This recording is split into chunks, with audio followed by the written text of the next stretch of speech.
berdiri itu dari kata angdiri sebenarnya, artinya madeg, jadi berdiri. Itu ada di prasasti Harinjing, prasasti yang dikeluarkan oleh Raja Raja Medang yang ada di sekarang ada di daerah Pare. Ketika saya bercerita lirik tentang beberapa literasi tentang satanisme lah atau beberapa literasi tentang pagan, itu ternyata yang cocok adalah pagan. Kalau satanisme tidak cocok karena di Jawa itu sudah ada ajaran-ajaran yang ngupas masalah itu. Ya contohnya Sangkan Parani Dumadi itu. Ada beberapa perbedaan yang sangat signifikan tidak bisa dimasukkan menjadi satu. Nah, Nusantara itu memang bagusnya apa-apa yang masuk ke sini itu menjadi lebur, atau istilah akademis ini akulturasi budaya. Nah, itu tidak bisa dipungkiri. Nah, toh benang merah antara paganisme Jawa dan di sana itu tetap nyambung. Nah, itu yang coba kita nikmati sebenarnya, bukan kita angkat, enggak ya. Karena memainkan musik itu harus enjoy. Main musik lagi gak enjoy itu gak enak.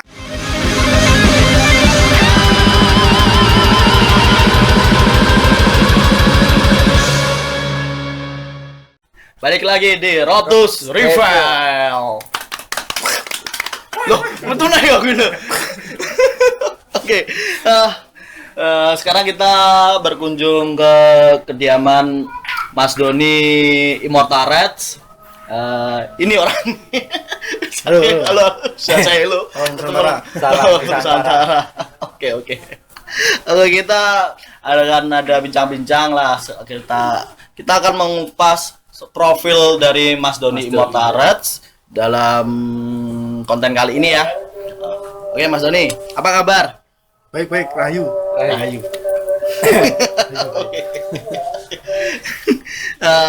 Bisa kita kupas Mas Doni ya dalam bentuk personal. Kali ini kemarin kan kita udah bahas tentang Immortal Reds untuk episode yang kedua ya. Sekarang kita pengen sosok Mas Doni secara pribadi. Jadi mulai perjalanan awal karir bermusik sampai sekarang kan perjalanan panjang banget ya. Mungkin bisa diceritain Mas Doni dari mulai asal asli Kediri, tinggal di Kediri atau gimana, kita mungkin belum tahu ya. Tahu dulu lahir di Jakarta itu. Nah, ya. Saya lahir Kediri asli bangsa sini ya. Kelahiran 79. Lagi wes 42 lah. Iya. 42 ya. Ya, 42 tahun. Sekolah di Tinalan, ya. SD, terus SMP 5. Nah, baru tahun 1995 lulus SMP itu hijrah ke Jakarta. Mulai SMP ya. Enggak, SMA. Oh, SMA. Lulus SMP pindah ke Jakarta. Ya. Jadi SMA di Jakarta. 94 karena emang ibu semenjak dari tahun 79 jadi kelahiran 80 adik saya yang Roni itu udah hijrah ke Jakarta. Jadi saya nyusul sana. Jadi kalau awal-awal perkembangan istilahnya mengenal virus-virus metal Ya. sebenarnya di Jakarta. Cuman kalau dari segi dulu sebenarnya SMP itu udah mengenal ya, kalau di Kediri zaman geng-gengan itu. Oh ya, ini ya. Tapi belum main musik. Jadi tahun 92, 93, 94 itu wis mengenal musik. Ya wis tuku kaset. Kalau nggak salah koleksi pertama saya itu kreator album Pleasure to Kill itu Pamdet, YouTube Baniset, terus Massacre, split dengan Prosatanika. Itu adalah 3 album pertama yang saya beli, tapi bukan berdasarkan musiknya. Saya beli kaset berdasarkan artworknya. Karena saya adalah suka gambar. Oh iya. Kan zaman geng-gengan itu gambar di jaket, Ya. di celana, tulis gambar. Digambar dhewe zaman semono gitu. Jadi itu awal-awal sebenarnya sudah mulai mengenal virus metal dari situ. Ya. Nah, ketika hijrah ke Jakarta tambah nemen karena sekolahan saya Arena Siswa itu berkumpulnya musisi-musisi underground Jakarta, sekolah ono kabeh rata-rata. Arena Siswa. Iya. Siapa saja Mas Don? Mungkin bisa ceritain yang sekarang masih aktif ya. Masih aktif Dimas itu bekas vokalisnya Disgusting God. Jadi band black metal Jakarta pertama, terus sekarang dia gabung di Sadistis. Terus Sadistis nggak begitu aktif, sekarang di Strike Out. Jadi vokalisnya Strike Out itu satu kelas dengan saya. Nah, dia termasuk yang mengenalkan virus-virus black metal yaitu Dimas Sadistis itu. Tapi saya sekarang kan orang mengenalnya Dimas Strike Out itu. Iya, Strike Out. Terus Mas Hila Trauma itu kakak kelas. Tapi dulu satu tongkrongan. Mas Hila Trauma. Terus Mas Willy drummernya di Liam Tremen itu kakak kelas juga. Terus Wahyu Ordot basis itu satu tongkrongan. Terus Daus Demolition itu sekarang grupnya apa ya sekarang ya? Tortur. Nah, Daus Tortur itu juga kakak kelas. Satu tongkrongan dari Tanjung Priok soalnya dulu. Terus kalau suka di Facebook tahu namanya Mas Romi Amit yang suka beli barang-barang gitar-gitar dari luar negeri itu sama dulu pernah ngeband juga sama saya. Mas Romi Amit itu dari area Priok juga. Cuman sekarang dia udah ngeband koleksi gitar ya. Kolektor gitar. Ya diantaranya itu nama-nama banyak. Atar Scream juga Mas Naken gitarisnya itu satu kelas. Yang kemarin main Drummer Sonic itu.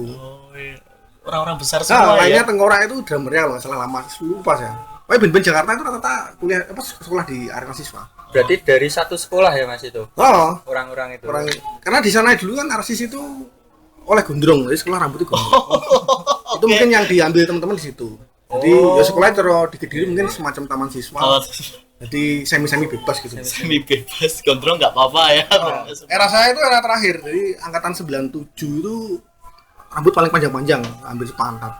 Jadi ketika 98, 99 udah nggak boleh, paling udah segini.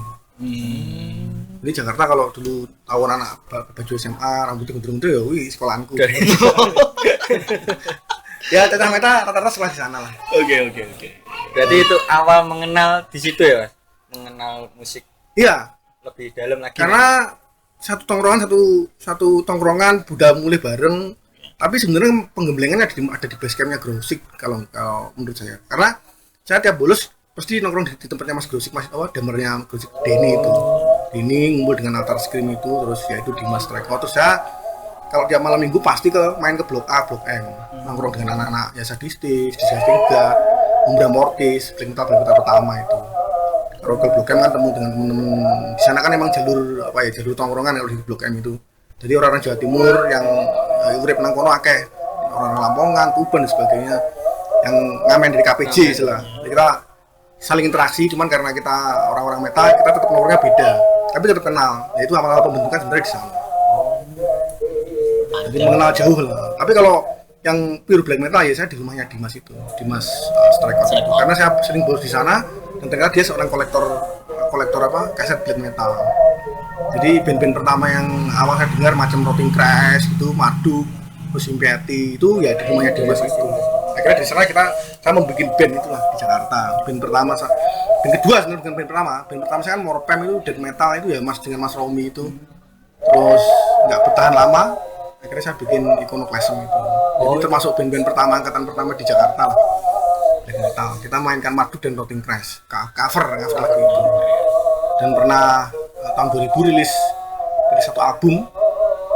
Kalau orang-orang skin black metal ya mereka bilang adalah band pertama black metal. Karena di Iconoclasm berbeda pada waktu itu karena kita mainkan musik cepat tapi konsepnya kita membawa nilai-nilai spiritual Jawa. Itu yang mungkin membuat berbeda dengan yang lain.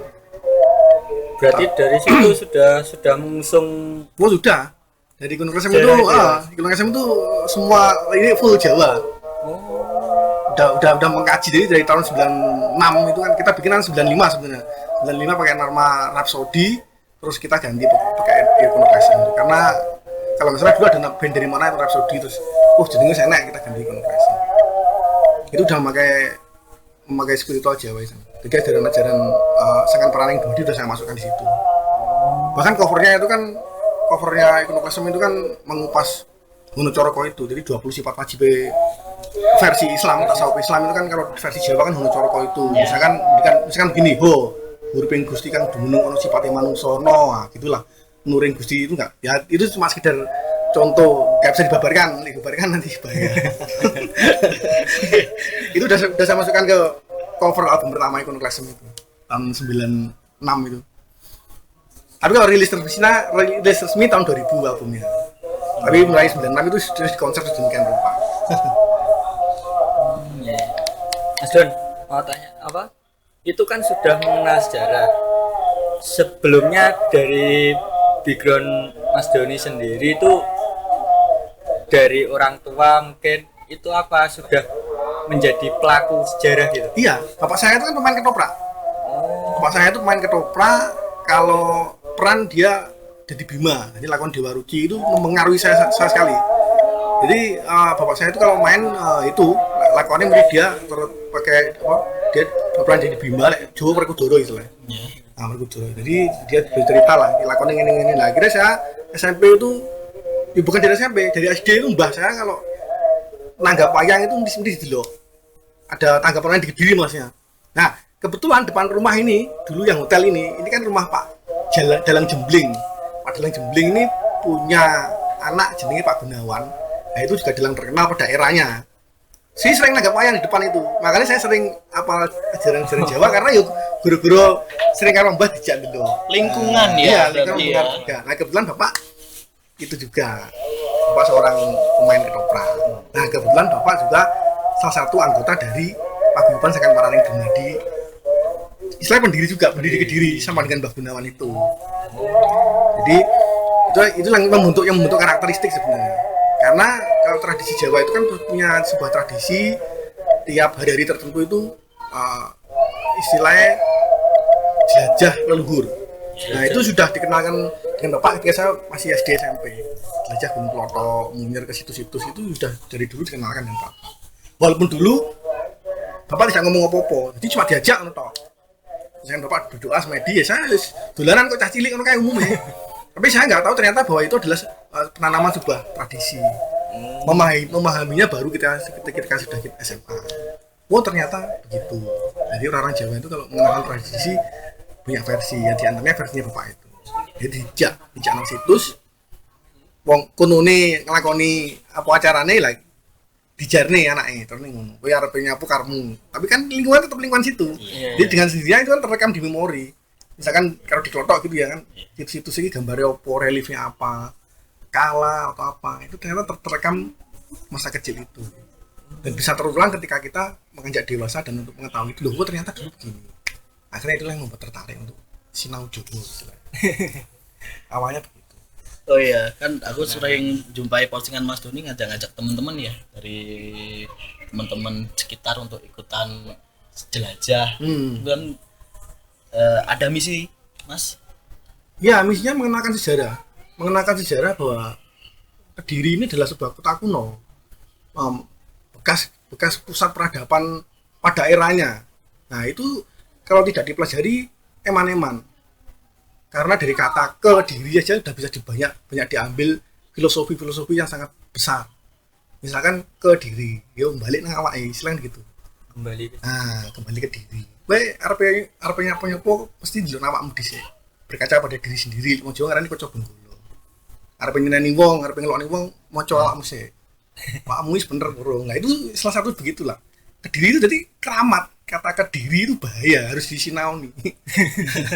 Banyak hal mau disinauni dari situ. Ya kuwi mau contoh-contohnya ngono iki mau, arep ngelokne wong, arep nyatu wong, arep dalam hal band juga bisa. Wah, bandku wis gede istilahnya. Maca sik nang awake. Bener gak gede lah, hal yang patut disinau dari kata-kata Kediri itu begitu.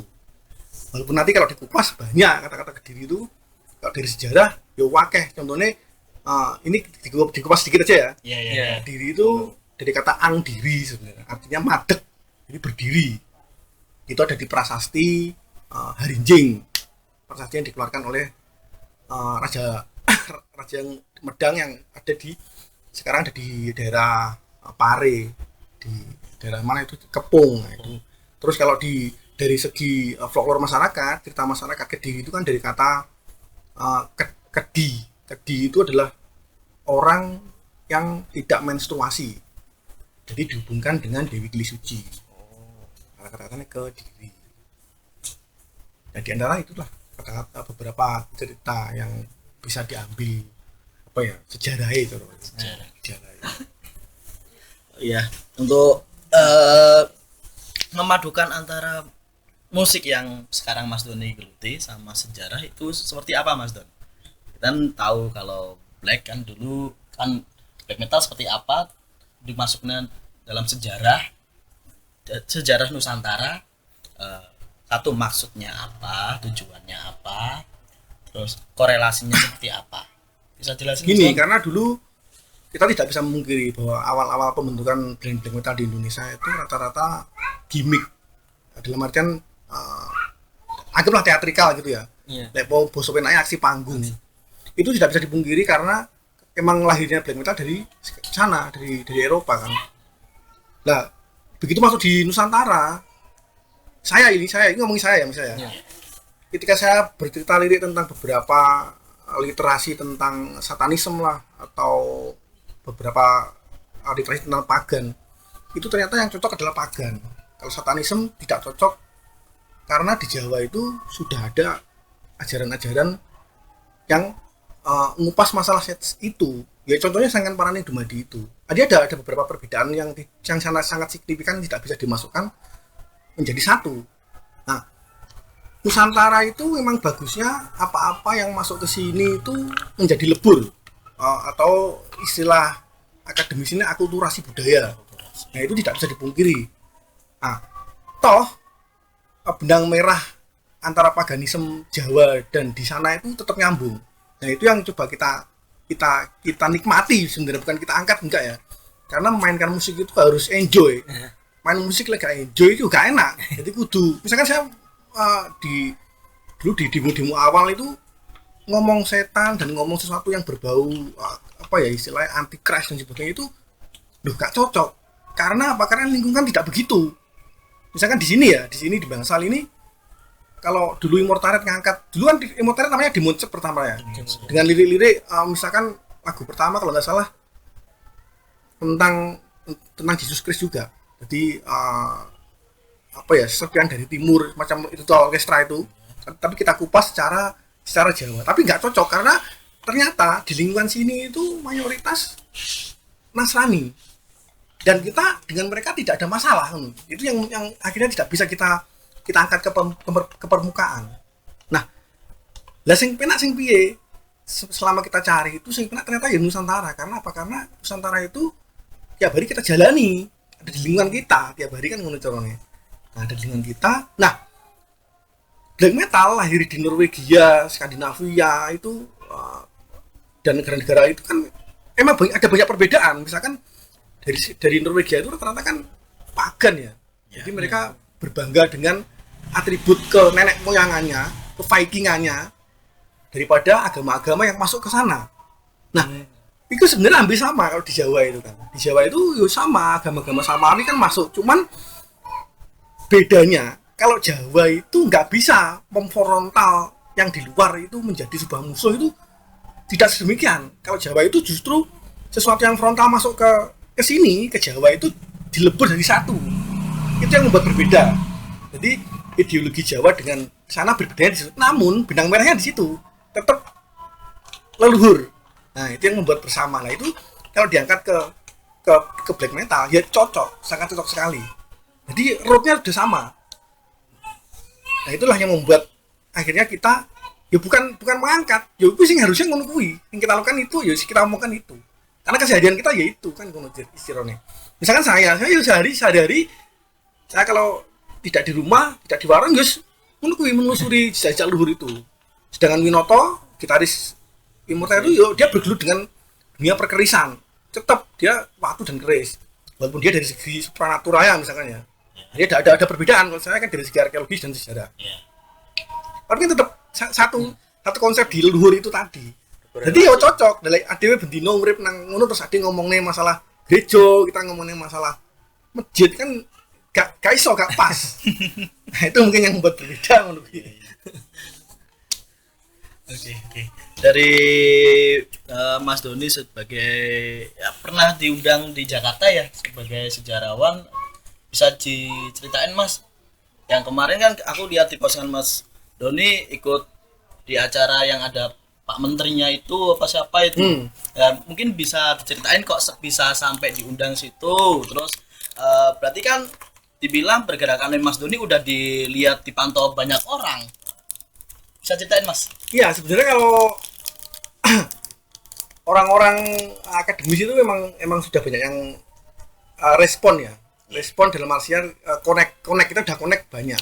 Ya, semenjak tahun berapa ya? 2015-an itu udah banyak yang connect sebenarnya.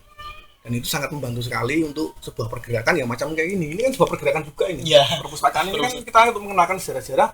Di antaranya kita bikin perpustakaan kayak gini. Nah, ini didukung oleh Kementerian Pendidikan dan Kebudayaan. Jadi saya tiap tahun itu mesti ke Jakarta untuk mengambil buku-buku ini. Ini kan keluaran Kementerian Kebudayaan, terus dari Museum Nasional. Jadi kita ada connect dengan mereka lah. Nah, mengenai undangan di KKI 2018 kemarin itu ya gara-gara ada beberapa musisi senior Jakarta yang saya tidak bisa sebutkan itu ternyata memantau pergerakan kita di komunitas Pajak Kediri itu. Nah, kebetulan beberapa musisi senior Jakarta itu juga orang-orang metal. Tapi yang tidak di depan layar loh ya. Jadi ada di balik layar. Mereka orang-orang metal lama yang ada di belakang layar, pergerakan metal Jakarta.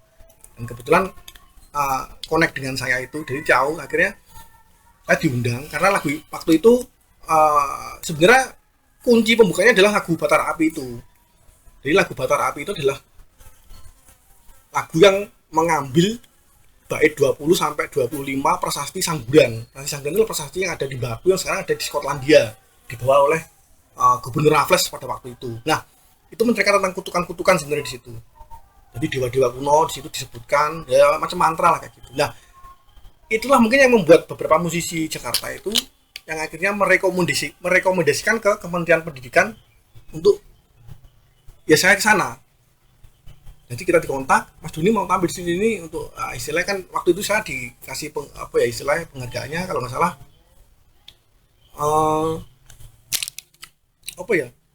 bukan prestasi, kalau lari aku. pemuda lali saya. Penghargaan lali. Ini repot nih. Oke. Panjang banget ya. Lali. Oke. Lo kalau dibuka enak. Oh, kita slide nih foto nih. Jadi itu tampil di kubah bambu. Kubah bambu itu dari sebuah set yang untuk menampilkan ya musisi. Jadi di situ nanti pergelaran terakhirnya kan pergelaran wayang kulit Pak Anom Suroto itu. Jadi saya membuka gelaran wayang kulit Pak Anom Suroto itu. Jadi sebelum Pak Anom Suroto main, saya yang membuka itu. Jadi membuka dengan beberapa, ya saya ngasih narasi lah istilahnya. Ini lah representasi bahwa metal itu begini, bergabungan itu. Tahun 2018 kalau saya itu. Cuman yang diundang sayangnya individu, bukan bandnya. Waktu itu kalau salah bandnya yang mewakili Marginal malah. Marginal. Nanti kita bareng dengan Marginal. Sebagai tokoh ke sana sebagai titel tokoh. Iya, tokoh muda apa ya? Saya lupa. Tokoh muda ya gue lupa repot. Kemudian lagi. Oke Mas Don, mengenai yang kemarin waktu pandemi kan Mas Doni sering diajak ngobrol secara online ya, bahas tentang beberapa yang itu ya sih sama si Manjasa itu. Dan kemarin titik temunya seperti apa Mas? Yang waktu forum itu yang ya, banyak orang itu Najat ya, Mas Daniel Najat. Kemarin itu seingat saya Mas Manjasa, terus ada Mas Mul dari Eternal Madness. Lihatnya lali nih ya. Ini dilingi kuwi. Oke. Ini dilingi kuwi. Jadi membahas masalah musik ini sebenarnya apa sih Nusantara ini yang mau dipakai ke ranah metal itu sebenarnya apa kan gitu sebenarnya. Ya. Karena kebetulan si Mas Manjasa ini kan sering diundang ke luar ya. Internasional. Jadi di sana itu konon ada forum bahwa sebenarnya Indonesia ini apa musik yang ditampilkan dari segi musiknya itu apa. Dari kacamata kita mengakui, saya dan Mas Man itu mengakui bahwa sebenarnya musik Nusantara itu yang berbaur dengan metal itu ya macam Eternal Madness itu. Eternal Madness itu persis ya itu ya sebenarnya Nusantara itu begitu itu. Jadi saya diri malah menyebut Eternal Madness itu ya semi, bukan death metal murni kan. Saya malah kalau dengar walaupun Mas Mul Madness sendiri mengklaimnya bahwa Eternal Madness adalah lunatic death metal ya. Kalau nggak salah begitu. Nanti kalau ada salah mau dikoreksi. Tapi justru kalau saya mendengarkan Eternal Madness itu perasaan ini musiknya lebih gelap sama black metal sebenarnya. Black metal umumnya Indonesia lah ya. saya mengomong umumnya, tapi ada beberapa titik yang tidak lah. Nah, yaitu akhirnya ya kesimpulannya saya sebenarnya Nusantara ya ini sebenarnya kayak musik Eternal Manes itu secara musikal ya ada ngomongin Eternal Manes langsung lah kuping kita menjadi Jawa lah apa Bali Nusantara kayak gitu. Atau kalau kita mau ranah ke band-band lawas macam mistis sebenarnya ada mistis itu juga gitu musiknya Jawa terus lirik-liriknya juga sama. Nah di forum itu ya cuma membahas itu sebenarnya Nusantara itu musik Nusantara seperti apa kalau digabungkan dengan metal kan karena sinar apa ini moderatornya dalam hari ini adalah Mas siapa itu Aji Don't Forget itu kan Ya, Mas Haji. kalau Immortal gimana Mas? Saya akui Immortal belum sebenarnya karena tapi ada beberapa lagu-lagu itu memang yang kita mengambil dari pentatonik ada tapi tidak semua dan kita ngakui belum kalau secara musikal Immortal belum Javanis belum sebenarnya cuman karena saya lahirnya dari Iconoclasm itu memang udah mengangkat tema-tema Jawa orang-orang black metal menyebutnya Immortal Javanis gitu jadi itu berangkat pertamanya pengaruh juga seperti yang kita bahas kemarin di Marung itu Iya, iya. nah, walaupun ada beberapa penikmat musik pengamat yang justru ini yang bagus pengamat teliti itu ngomong ya belum Immortal itu belum Javanis ya bener kalau saya ngomongnya sebenarnya juga belum tapi kita tidak bisa mengklaim demikian karena musik itu kan faktor kuping. Nah, faktor kuping itu pasti berbeda. Tiap orang mesti ngomongnya beda lah. Nah, ada beberapa rata-rata orang black metal yang mengakui begitu. Immortal Japanese black metal. Cuman kalau saya sendiri yang sing ngaruh masa ya belum. Cuman kan itu monggo saja mau dia omongin Nusantara atau gimana itu kan sah asal wae istilah gitu. Sama dengan jasad sebenarnya. Jasad itu orang kalau mendengarkan ya tetap death metal atau mungkin brutal death lah. Tapi nilai death metalnya itu hilang ketika Man tampil di depan. Ya pasti kan pakai itu kenusantaranya. Jadi ngomong mesti tawarnya, wah jasad Nusantara death metal ngono. Tapi death metal itu di bawah gini, dia di belakangnya. Nah itulah hal yang sebenarnya perlu juga dilakukan oleh beberapa musisi untuk kalau mau mengambil tema-tema Nusantara istilahnya atau mau menggabungkan itu ya contoh-contohnya itulah karena ngomong gitulah. Oke, Mas Doni, aku pengen tahu dari segi sejarah ya. Mas Doni tergabung dalam komunitas apa? Atau bertindak secara pribadi?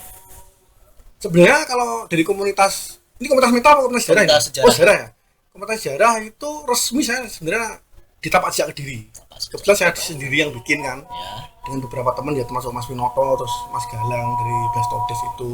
Oh, masih teman-teman. Iya, teman-teman terus ada beberapa teman dari Mojokerto. Ya siapa aja yang mau gabung mau saja sebenarnya. Cuman kan karena kita sering jalannya ya orang-orang itu aja berempat berlima itu. Nah, kalau di komunitas lain kita hanya sekedar gabung-gabung saja sih. Banyak komunitas Jawa Timur itu ada Tapak Sejak Kerajaan, ada Genta Majapahit. Kalau di Kediri ada dua kan ya, Tapak Sejak Kediri dan Pasak itu. Pasak itu saya sebenarnya bukan anggota Pasak. Cuma justru orang-orang luar kota kalau menyebut saya ya Mas Doni Pasak. Oh ya, berarti dikenal. Tapi TJK-nya hilang, Tapak Sejak Kediri nggak ada. Jadi orang-orang luar kota itu ngertinya, oh Mas Doni dari Pasak. Karena apa? Karena di Kediri itu emang yang lahir duluan dan terkenal ya Pasak. Jadi koyo saya ini orang-orang Pasak, padahal saya bukan orang Pasak. Cuman dengan mereka akrab semua gitu. Jadi kalau orang menyebut saya Mas Doni TJK enggak, malah Tapak Sejak Kediri itu jarang yang tahu. Ke bawah ya Pasak ya. Oh, Pasak karena Pasak pertama berdiri di Kediri lah istilahnya. Di 2013 itu udah usum-usumnya Facebook itu kan dia udah mulai udah istilahnya udah main. Udah up duluan ya. Main.